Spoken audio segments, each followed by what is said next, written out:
Look at the screen, Julian. Count the zeros before they vanish. Silas Thorne grabbed Julian Vane by the neck, forcing his face against the cold glass of the monitor.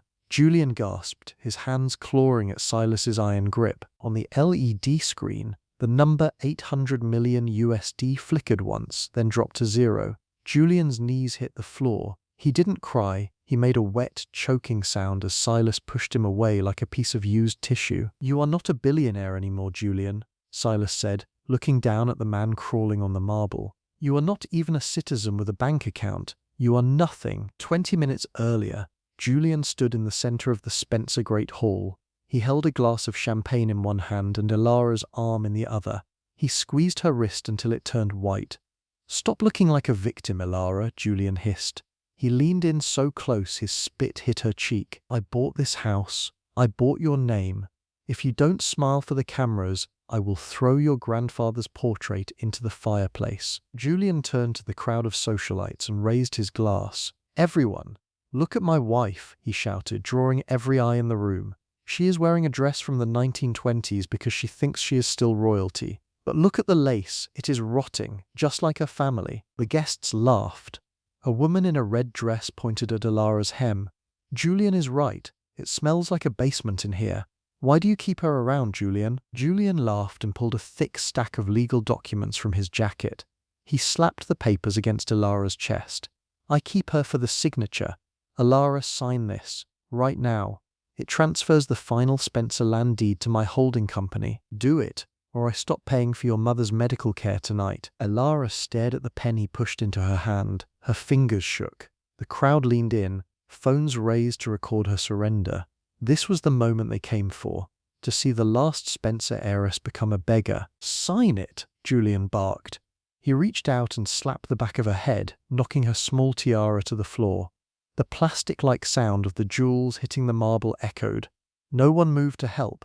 They just watched. "She is not signing anything," a voice cut through the laughter. It was not a scream.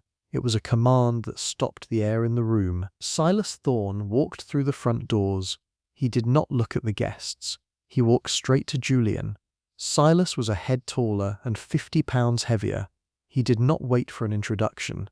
He grabbed the legal documents from Julian's hand and ripped them in half. "Who the hell are you?" Julian screamed, his face turning a dark purple. He tried to shove Silas, but Silas did not move. Silas grabbed Julian's wrist, the same one he used to hit Ilara, and twisted it. Julian shrieked. The sound of a bone popping made the women in the front row jump back. Silas did not let go. He leaned down and spoke into Julian's face. "I am the man who just bought your debt from the 3 major banks in this city. I own your house. I own your cars. I own the shoes on your feet." "That is a lie," Julian shouted, trying to pull away. "I have a contract with Global Telecom. I am the CEO." Silas pulled a smartphone from his pocket and tapped a button. He held the screen up for the crowd to see. "You are the CEO," Silas said. "The board of directors just held an emergency vote. They found the $5 million you stole from the pension fund. You are fired, Julian, and the police are waiting at the gate." The crowd erupted. The people who were laughing at Ilara seconds ago now hissed at Julian. "I knew he was a fraud," the woman in the red dress shouted. "Look at him, he is shaking like a dog." Silas ignored them. He turned to Ilara. He did not ask if she was okay. He reached out and grabbed her waist, pulling her flush against his suit. His hand was heavy and hot. It was the first time in 3 years Ilara felt like she was not standing on thin ice. "The tiara is fake, Ilara," Silas said, his voice deep and vibrating against her ear. "Julian sold the real ones 2 years ago, but the ring I am putting on your finger right now is real. It is worth more than this entire building." Silas took a ring from his pocket, a blue diamond that caught the light of the LED chandeliers. He grabbed Ilara's hand and slid it onto her finger. It was a claim, a mark of ownership that made the socialites gasp with envy. Julian tried to lung at them, his face twisted in a pathetic snarl. "She is my wife. You can't take her." Silas did not even use his hands to stop him. He stepped forward and used his chest to slam Julian back onto the floor. Julian tumbled, his champagne glass shattering under his own body. He lay there in the wet mess of glass and alcohol, looking up at the man holding his wife. "She was never yours, Julian," Silas said. You were just a squatter in her life. And the eviction starts now. Silas looked at the butler standing near the wall. Take Mr. Vane's tuxedo. It was paid for with Spencer money. He can leave in his underwear for all I care. The butler, who Julian had kicked and insulted for months, stepped forward with a grin. He grabbed Julian by the collar and started dragging him toward the center of the room. The guests cheered. They pulled out their phones, taking high-definition videos of Julian Vane being stripped of his dignity in front of the world. "Wait, Alara, help me," Julian begged, his voice cracking. "I loved you. I did it for us." Alara looked down at him. She did not feel pity. She felt nothing.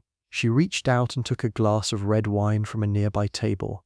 She walked to Julian and poured the dark liquid slowly over his head. "That is for my mother's medical care," she said. Silas wrapped his arm tighter around her, his fingers digging into her side. "Don't waste the wine on a ghost, sweetheart," Silas whispered. "We have a bank to collapse." Julian wiped the red wine from his eyes, his face twisting into a mask of pure hate. He reached into his torn pocket and pulled out a small black remote. "You think you can just fire me, Silas?" Julian screamed, his voice cracking as he pointed the remote at the giant LED screen surrounding the hall. "I have a dead man's switch.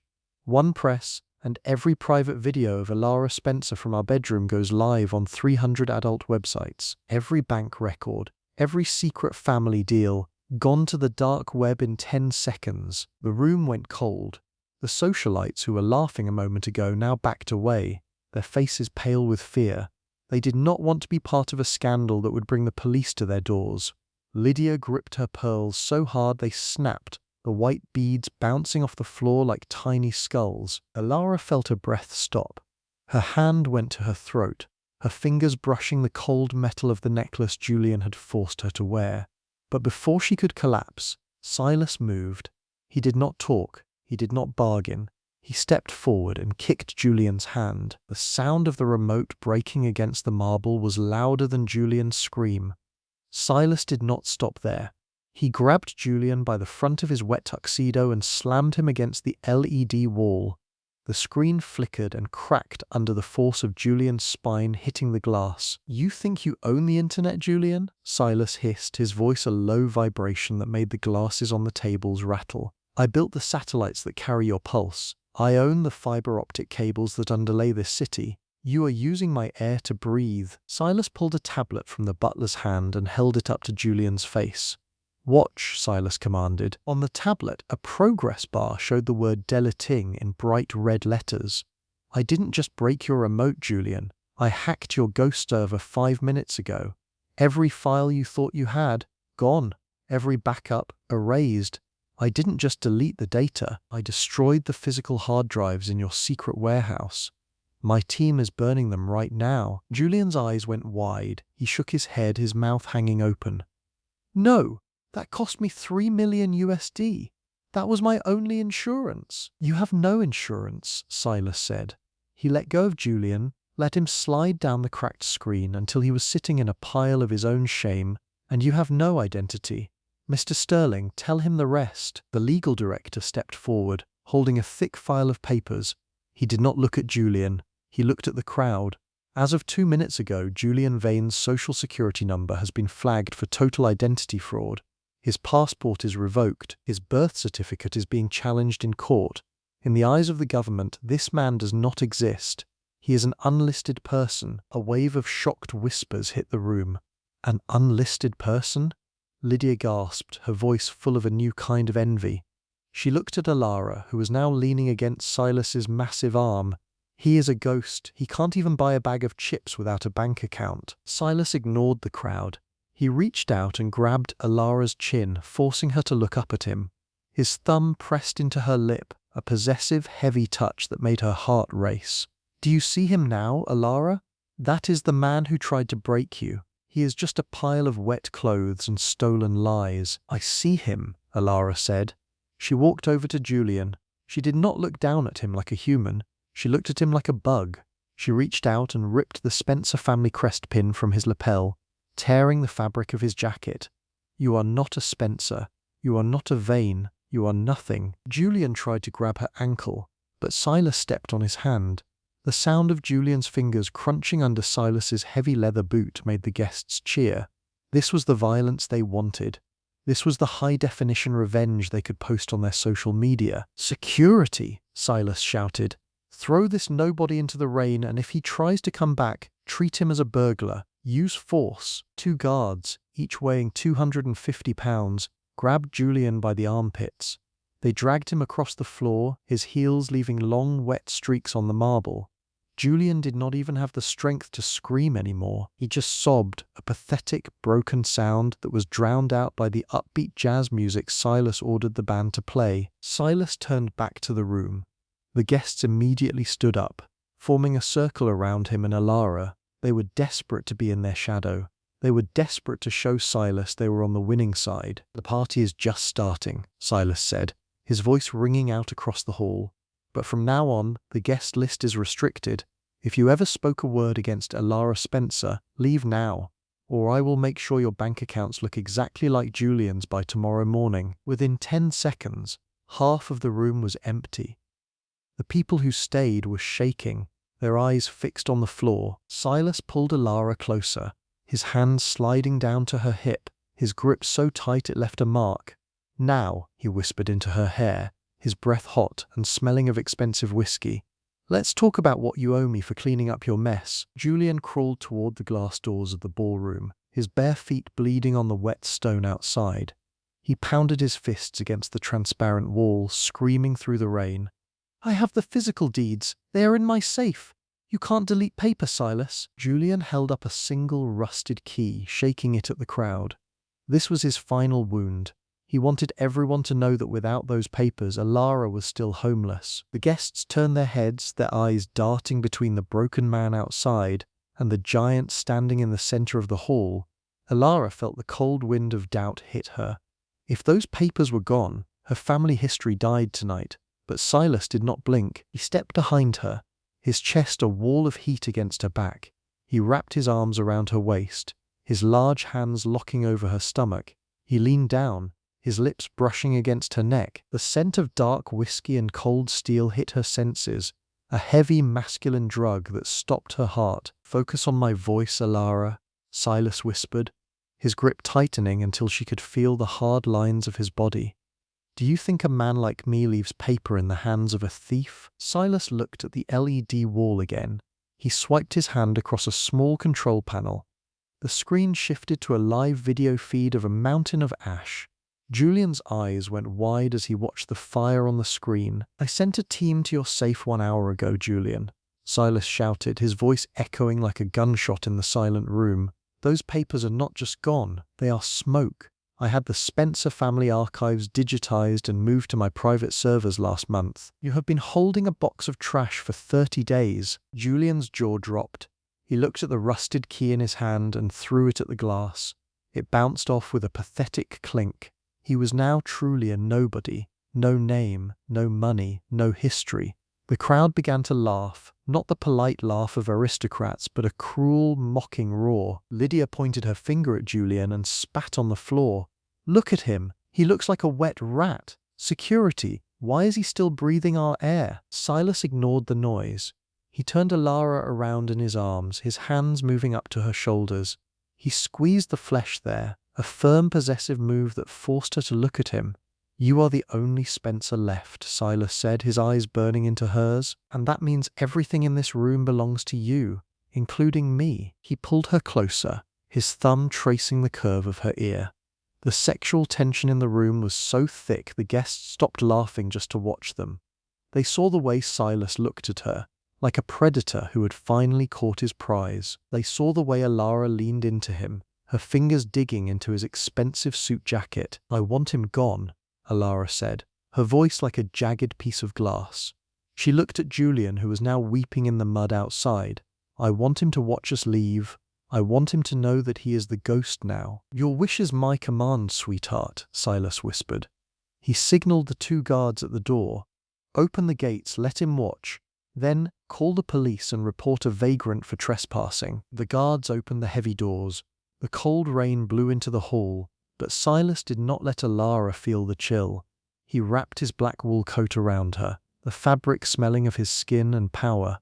They walked toward the entrance, their shoes clicking on the marble. As they passed Julian, Silas stopped. He did not look down, he simply reached into his pocket and pulled out a single $1 bill.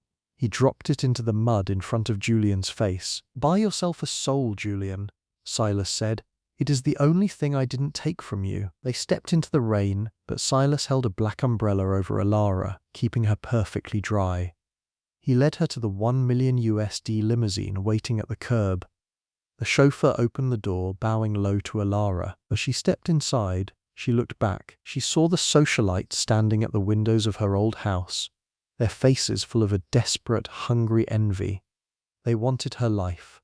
They wanted her man. Silas slid into the seat beside her, the door closing with a heavy, final thud. The interior of the car was dark and smelled of leather. Silas did not wait. He pulled Alara onto his lap, his hands sliding under her coat to find the skin of her waist. His touch was aggressive, a silent claim that she was his property now. "The house is clean, Alara," Silas said, his voice a low growl in the darkness. "Now tell me, how are you going to pay me back for the $300 million I just spent on your revenge?" He didn't wait for her to answer. He leaned down and bit her lower lip, a sharp, sudden move that made Alara gasp. The car moved forward, leaving the lights of the Spencer estate behind. Behind them, Julian Vane was screaming into the mud, a man who no longer existed in a world that had already forgotten him. Julian grabbed the $1 bill from the mud, his fingers shaking so hard he ripped the paper. He looked up as two police cars pulled onto the Spencer gravel drive, their red and blue lights flashing against the dark trees. Julian scrambled to his feet, waving the torn bill. "Officers, over here! This man, Silas Thorne, just assaulted me. He is kidnapping my wife." The two officers stepped out of the car. They did not look at Julian with respect. They looked at him like a pile of wet trash blocking the road. "Step back, sir," the first officer said, his hand resting on his holster. "Do you know who I am?" Julian screamed, spit flying from his mouth. "I am Julian Vane. I own the global telecom expansion. I own this estate." The second officer pulled out a tablet and scanned Julian's face with a mobile camera. He frowned and shook his head. "Sir, I am checking the national database. There is no Julian Vane at this address. There is no Julian Vane in this city. According to these records, your face does not match any living citizen." Julian froze. He looked at the LED screen on the officer's tablet. His own photo was gone, replaced by a grey silhouette and the words "unknown subject." "No, Silas, what did you do?" Julian turned toward the limousine, his voice breaking into a high-pitched sob. Silas lowered the tinted window of the car just 2 inches. His eyes were like cold stone. "I told you, Julian, you are a ghost, and ghosts do not own property." Silas turned to the officers and tossed a thick legal folder out of the window. "Officers, that man is a vagrant who broke into this estate tonight. He has no ID. He has no home. Take him to the county lockup for 5 days for trespassing." The officers grabbed Julian by his arms. They did not care about his torn tuxedo. They slammed him against the hood of the police car, the metal groaning under his weight. "You can't do this! Alara, tell them!" Julian shrieked as the handcuffs ratcheted shut around his wrists. Alara watched from the back seat. She did not say a word. She reached out and pressed the button to roll the window back up. The last thing Julian saw was her cold, empty stare. The police shoved him into the back of the car, his head hitting the frame. The siren wailed, and the police car moved away, dragging Julian Vane into a dark hole where no one would ever find his name again. Inside the limousine, the silence was heavy and hot. Silas did not move his hand from Alara's thigh. He squeezed the muscle there, his fingers digging in with a strength that made her breath hitch. "He is gone, Alara," Silas said, his voice a low vibration in the small space. "Now we have to settle your account." "I have the Spencer assets," Alara said, her voice steady. "I can pay you back the $300 million by Monday morning." Silas laughed, a dark, dangerous sound.